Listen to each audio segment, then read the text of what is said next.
Slender Man attempted to grab Mike with one of his tentacles, but Mike jumped sharply to the side and immediately rushed toward him, reducing the distance between them to approximately 1 meter. Slender Man swung another tentacle toward Mike at incredible speed. It was aimed directly at his head. Mike instantly ducked down, pulled a scalpel from his pocket, and swung it toward Slender Man. The tip of the scalpel was precisely aimed at the area of the liver. The strike was exceptionally fast and accurate. The only thing Slender Man managed to do was place one of his tentacles in the way. The scalpel pierced straight through it, and a thick black liquid began to flow from the wound. Slender Man seemed only slightly irritated. Another tentacle shot toward Mike's solar plexus. With a swift movement, Mike tore the scalpel free from the pierced tentacle and dodged sideways. At that moment, Mike shouted with a sarcastic grin, "You left yourself open." Immediately after, Mike struck Slender Man with a powerful heel kick to the leg muscle just above the knee. Slender Man staggered. Mike did not miss the opportunity. With a sharp motion, he drove the scalpel straight into Slender Man's abdomen. Black liquid poured from the wound, the same substance that had flowed from the tentacles. Slender Man swayed but managed to stay on his feet, showing no sign of pain. After the stab, Mike swung his leg, attempting to strike Slender Man in the ribs, but at that very moment, Slender Man teleported. He reappeared behind Mike. Mike barely had time to react before he felt a sudden, sharp pain in his back and lungs. Looking down at his chest, he saw the tip of one of the tentacles protruding from his rib cage. A few seconds later, Slender Man pulled the tentacle out. Mike collapsed to the ground.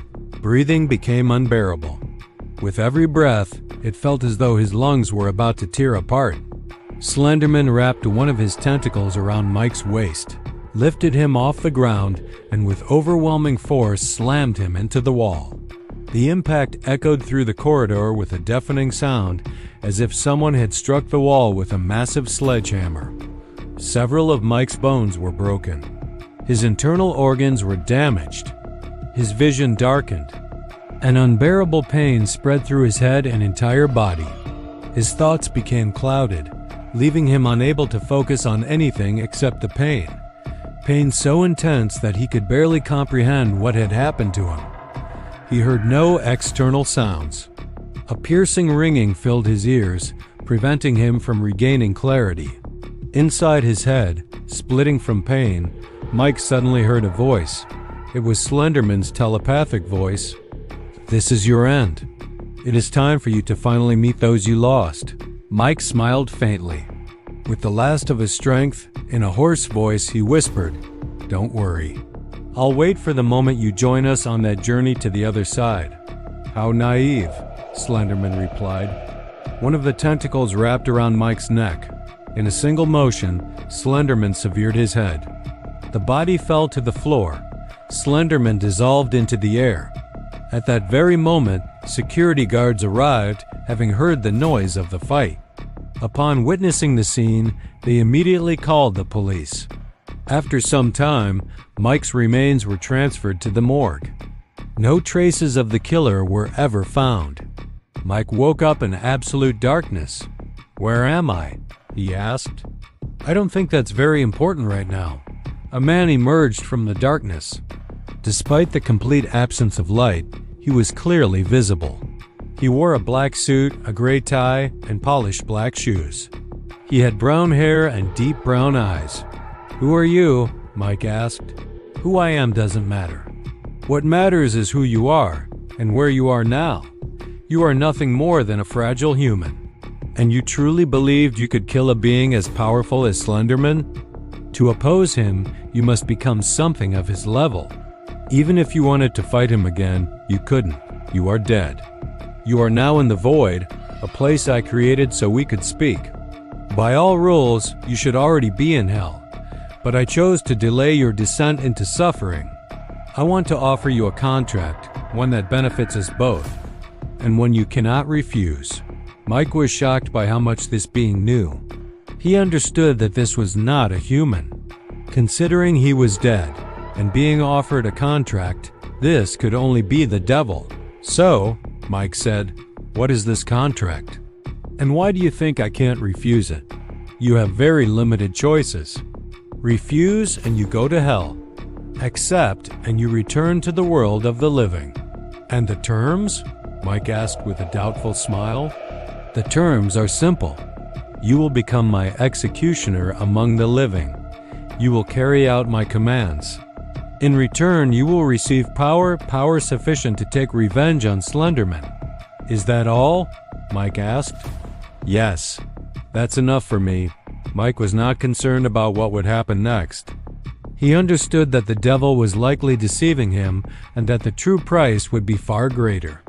That he might no longer be human. None of it mattered. Only one thought comforted him: revenge. "So," the entity asked, "do you agree to my deal?" "Yes, I'm ready," Mike answered firmly. "Excellent," the voice replied. "I like that answer."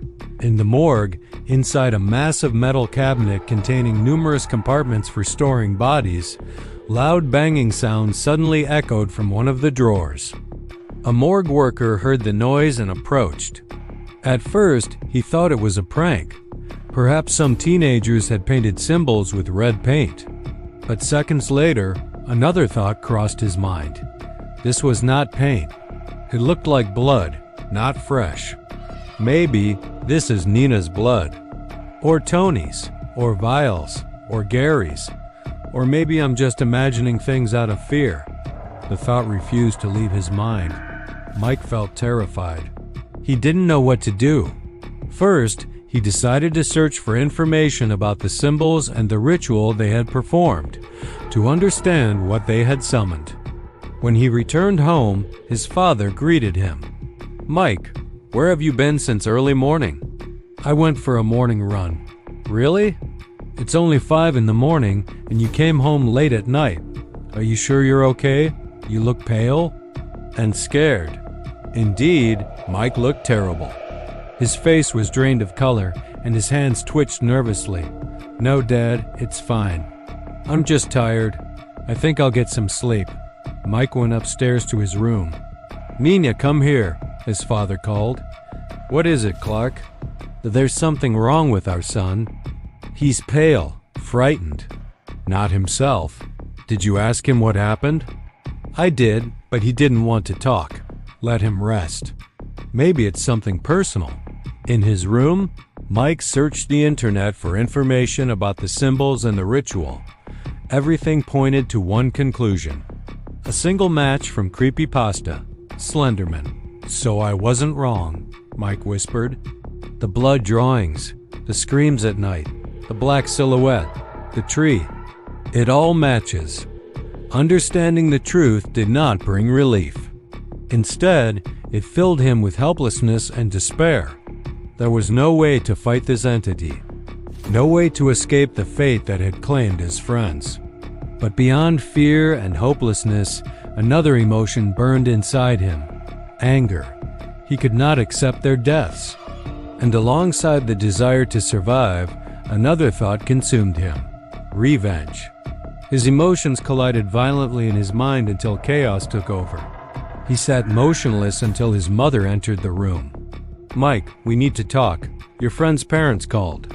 They've been missing since last night. The police are coming to ask you some questions." Mike wanted to tell the truth, but he knew no one would believe him. "They'd think I'm insane," he thought. "I don't know what happened," he said aloud. "We went for a walk. After a few hours, I went home. They wanted to stay longer. Later, I heard screams from behind me, but I didn't think much of it." His mother nodded and left. Moments later, Mike glanced at the window. His eyes widened. A tall, unnaturally thin figure stood outside. Long, twisted limbs, white skin. 4 black tentacles emerging from its back. No face. Slender Man. Fear turned into rage. "What do you want? Why did you kill my friends?" A voice echoed inside his mind. "You said you were willing to sacrifice everything. Let's test that." Slender Man vanished. Screams erupted downstairs. Mike ran. His parents lay lifeless on the floor, their heads crushed. Mike collapsed to his knees. Tears streamed down his face. Guilt consumed him. At that moment, something inside him broke. His eyes became empty. Only one thought remained: killing Slender Man. Words were carved into the wallpaper. "This is the price you paid for the chance to prepare for our next meeting." Mike smiled hysterically. "If I can summon you anywhere, then it will end where it began, in the dark forest,